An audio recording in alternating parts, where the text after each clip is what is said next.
when last we left our heroes.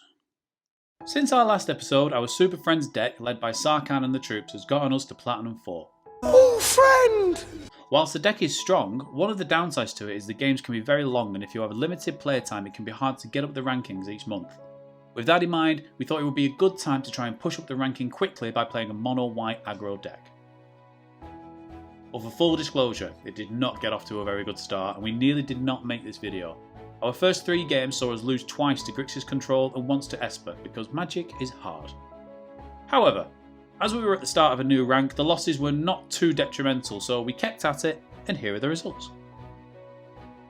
Cue the dramatic intro.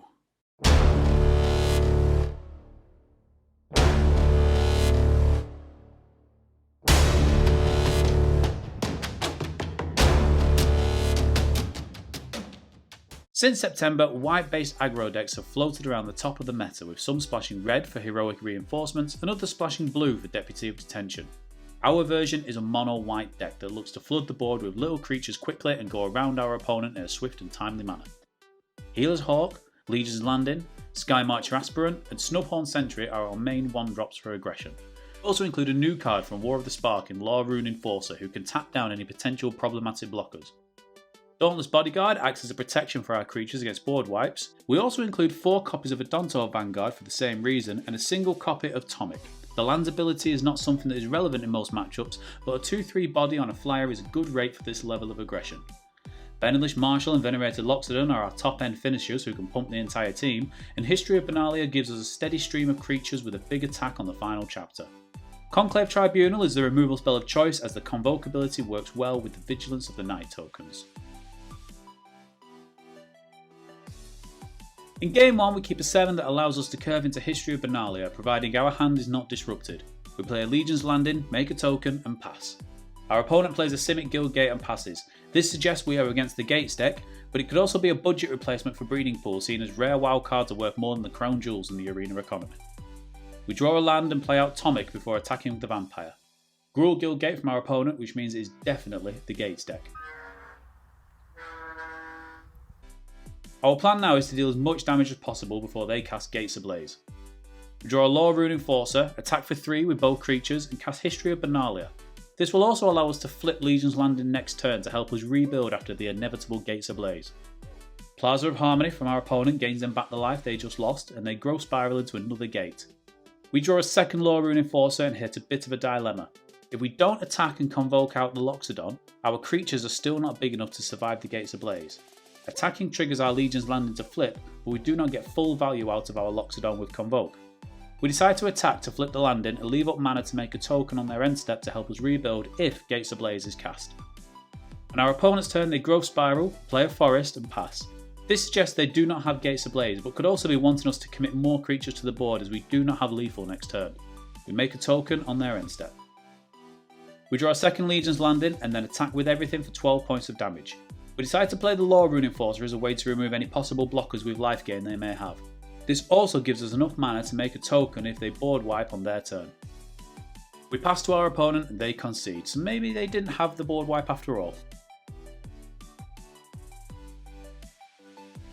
Our 7 is risky as we have too many 3 or more cost spells, so we mulligan to a 6 with 1 land and a bunch of 1-drops.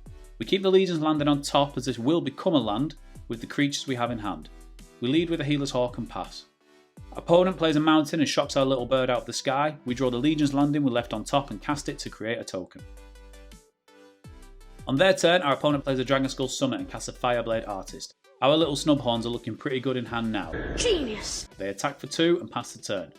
We draw another 1-drop in Healer's Hawk for turn but cast the Snubhorn as it blocks well against the Fireblade. We attack with the token to get a life back and pass the turn. No land from our opponent, but they do cast a Glass of the Guild pack, giving all of their multicoloured spells +1/+1. This makes their Fireblade a 3/3 and our top level player casting Snubhorn seems a bit redundant. We decide not to block their attack in the hope we can recoup the life lost with the lifelink token and the Hawk in hand. It's 1-drop City with our draws as a second Law Rune Enforcer comes to our hand. We cast the Hawk and attack with the Vampire token before passing the turn. Our opponent hits land number 3 and casts a second Fireblade Artist. This gives them a big attack for 6 damage. We really need to flip our Legion's Landing next turn to give us a second land so we don't block and go to 11. We finally draw a planes for turn. We attack with everything to flip the Legion's Landing and then flood the board with as many creatures as we can. We are 1 permanent from the city's blessing, so next turn our Snubhorns will get much bigger. Land number 4 from our opponent, and they cast a Gutterbones. We will take a tap creature any day over the haste festival we have faced so far. They attack with both the Fireblade Artist, which takes our life total to 7. On their second main, they sacrifice the Gutterbones to cast Heat Fire to deal 4 damage to our Healer's Hawk. They really don't like our birds. We draw a Legion's Landing for turn, which means we can still hit the city's blessing. Play the Law Rune Enforcer and make a second Vampire token with the Legion's Landing, and now our Snubhorns have Sunbite. As if you could outrun me! We attack with the Snubhorns and token to get back alive and leave up 1 mana to tap down a Fireblade with the Law Rune Enforcer. They decide not to sacrifice anything on their turn, and then here comes Judith. The combination of damage from the Fireblade and Judith could kill us next turn, so we need something to deal with her. They follow up with a Footlight Fiend, which is just the icing on the cake of annoyance. However, before they attack, they concede the game, and frankly, a win is a win in our book. We keep a land heavy 7 with 3 1-drops, so we will be able to flood the board early. We lead off with the Sky Marcher Aspirant and pass the turn. Forest followed by a Lanoir from our opponent before they pass back. We draw a 5th land to hand and attack with the Sky Marcher, as it is very unlikely they will trade with the Elf. We cast the Dauntless Bodyguard, targeting our Sky Marcher with its ability, before adding the Law Rune Enforcer to the board. This will allow us to tap down any big creatures they are trying to ramp to. On their turn, our opponent plays a Mountain and casts a Legion Warboss. They make a token at the start of combat, and we completely forget that our Law Rune Enforcer has 2 toughness, so we needlessly take the damage from the attack. On our turn, we draw a Venerated Loxodon. We decide to attack with the Bodyguard and the Sky Marcher, as either would trade with the Warboss. Our opponent blocks with the Warboss, and we do trade. With the Warboss gone, we decide not to convoke out the Loxodon, and we will get a better rate next turn. They play a 3rd land and cast a Spellbreaker. They give it haste off the Riot ability and attack. We have no good blocks, so we take 3 damage and go to 16. We draw a Snubhorn for turn, who we cast. We then decide to convoke out the Loxodon with all our creatures to give them a counter, as our Loxodon also blocks a Spellbreaker. Land number 4 from our opponent, and they cast a Skargan Hellkite, giving it a +1/+1 counter from the Riot. They don't attack, and they pass the turn. We draw a 2nd Loxodon and convoke it out once again with all of our creatures, as we can afford to take a hit from the dragon. This also gives us the city's blessing, so our little Snubhorns are now a mighty 5/5. On their turn, our opponent plays a tapped Stomping Grounds before casting a Thorn Lieutenant. They attack with the Hellkite and take us to 11.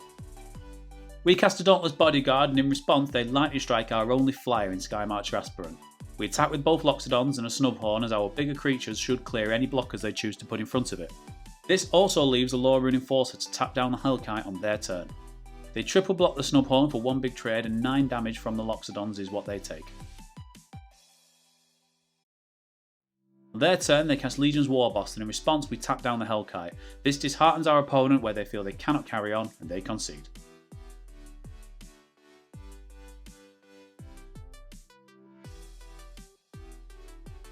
We keep a 7 with 3 lands, guaranteeing we are able to play the History of Benalia on curve. We play a land and cast Legion's Landing to make a Vampire token. Forest and a Lanoir from our opponent. Oh, déjà vu. We draw a 4th land and attack with a token, as once again people are reluctant to block with the Lanoir Elf early on. On their turn, our opponent casts a Pelt Collector, followed by a Grove Chamber Guardian, which triggers the Pelt Collector, giving it a +1/+1 counter. Hey, that's pretty good. On our turn, we draw another land and cast History of Benalia.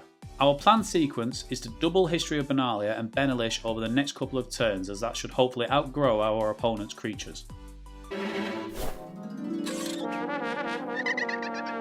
On their turn, they shock in the Stomping Grounds before casting Shock on our Knight token. They adapt the Grove Chamber Guardian to make him into a 4/4 and attack with both the Grove Chamber and Pelt Collector, and we take 6 damage. We draw a Loxodon for turn. We cast a 2nd History to generate another Knight token. We then attack with the Vampire and gain a life back. On their turn, our opponent casts a 2nd Pelt Collector and follow this up with a 2nd Grove Chamber Guardian. Unfortunately for them, they do not have enough mana to adapt the Grove Chamber, so they have a row of 2/2s which our Pump Knight should line up nicely against. On our turn, we draw a Conclave Tribunal. We get the Pump from the first History and cast the Benalish Marshal. We then convoke out the Conclave using the Benalish Marshal and the Vampire token. This exiles the already adapted Grove Chamber as the only blocker that could trade 1/1 with our Knights. We attack with both Knights, as our opponent would have to double block in order to trade with our creatures. They don't block at all and take 10 damage. On their turn, they cast Sarkhan the Masterless, who immediately ticks down to make a 4/4 dragon. This also triggers the Pelt Collectors they have on board, who get an additional counter each. We draw a second Loxodon and our Knights get pumped once again from the History of Benalia. We attack with Knights as our opponent has to block at least 2 of them to survive, and we will at least trade with any of their blocks. This also flips our Allegiance landing so we can start to create tokens if need be. He blocks 2 of the Knights with a Pelt Collector and a Dragon and takes 5 going down to 1. We then convoke out a Loxodon to grow our team and keep the pressure up. Allegiance Warboss from our opponent on their turn, and they also adapt the Growth Chamber before combat. This looks like a way to keep their hand full as they have no cards left in hand. Our opponent attacks with the Goblin token from the Warboss and the Sarkhan that they have turned into a dragon. Before blocks we create a Vampire token and our opponent concedes.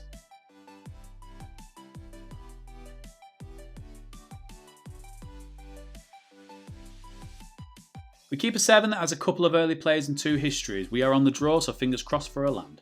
Our opponent leads with the Dragon Skull Summit and passes. We draw the 3rd land we need so we can cast History on curve. We play a Plains and lead with the Snubhorn.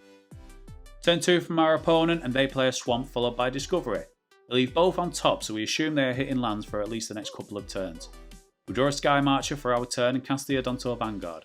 This looks like it's a Grixis deck we are playing against, and being able to become indestructible can be an upside against a lot of their removal. On their turn, our opponent shocks in a Watery Grave and hits our hand with a Thought Erasure. They take a History and leave the Conclave Tribunal in hand before passing the turn. We draw a 4th land and cast the other History that we have left in hand. We attack with the Vanguard for 3 and pass the turn. Land number 4 from our opponent and they hit us with another Thought Erasure to take a good peek at our hand. My name is Michael Payne. I'm a nosy neighbour. They take the Conclave this time and leave us with a Plains and a Sky Marcher. We draw another Plains for turn and decide to go for a quick resolution. We play the Plains and the Sky Marcher, which in conjunction with the token we create from the History gives us the City's Blessing. We attack with 3 creatures for a total of 8 damage. We pass to our opponents who play a 5th land and cast Enter the God Eternals. They target one of our Knights with 4 damage, mill us for 4 and they go back to 11 life. They also now have a lovely 4/4 zombie they can block with.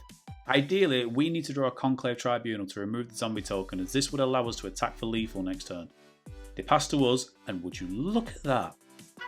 Oh, hello! We cast the Conclave and exile the token and attack for 12 points of damage for the win.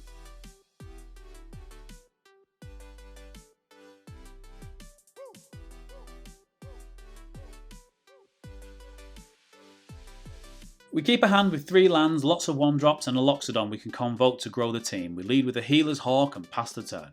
Forest from our opponent and they cast Commune with the Dinosaurs, and I am hoping this is a Dino deck because it will at least be fun to play against.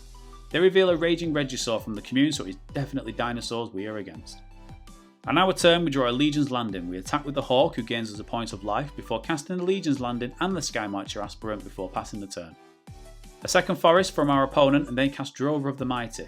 Much like with Llanowar Elves, our opponent will be reluctant to block with this as they need the ramp and fixing, so we should have a free attack next turn. We draw a second Snubhorn for turn and change tact, as now we can play out the Snubhorns in hand and use all of our creatures to convoke the Loxodon. We are under no immediate pressure and the extra point of toughness could make a big difference. We also have the City's Blessing, so our Snubhorns are 4/4s. On their turn, our opponent casts a Ripjaw Raptor who has 5 toughness. Oh, crap! Looks like we're relying on flyers for now, as we do not want to attack into that. We draw land number 4 and attack for 5 with our flyers. We play the land and pass. On their turn, our opponent taps the Drover to cast Reckless Rage to deal 4 damage to our Sky Marcher and 2 to their Ripjaw. They kill our flyer and draw a card. They then cast the Raging Regisaur that we revealed earlier before passing the turn. We draw an Odonto Vanguard, which is not really game breaking with the current board state. We attack with the Hawk for 2 and cast the Vanguard. On their turn, our opponent casts a second Ripjaw and passes in order to gum up the ground. We draw a Plains and continue the slow and steady approach of attacking with our Hawk. On their turn, our opponent casts an Otepic Huntmaster because all big dinosaurs need haste. They follow this up with a Regisaur Alpha who is even hastier but choose not to attack. We draw another Plains and continue the beatdown with our Hawk. On their turn, our opponent casts a Drover of the Mighty, their final card in hand, and once again they do not attack. We can only assume that they are aware of the crackback, which will more than likely be lethal for them. Another Plains for turn, so we continue the Hawk attack. We've been gaining 2 life on each attack and now sit at a comfortable 31, so we can afford to take a hit from a big swing. Land from our opponent and no attacks once again, so they pass to us. We finally draw something that is not a land with a History of Benalia.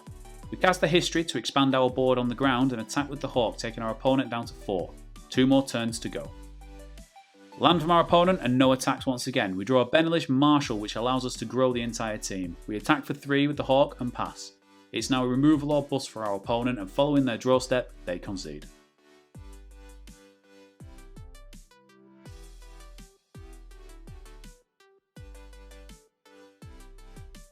Overall, the deck is strong if you're able to hit the right tempo. It's important to make sure you hit your early drops and draw into the Benelish and Loxodon if you can. Cry of the Carnarium is this deck's biggest weakness, so bear it in mind when playing against black. The main strong point is the deck is quick and can allow you to play a lot of games in a short amount of time. It also has a slight advantage against mono red, so if you find yourself against that a lot, it could be a good choice. Let us know what you think of the deck in the comments below. Is there anything you would change, or has it been successful for you in its current form? Don't forget to like, share and subscribe for future videos on our journey up the rank ladder. Thanks for watching, and we will see you next time.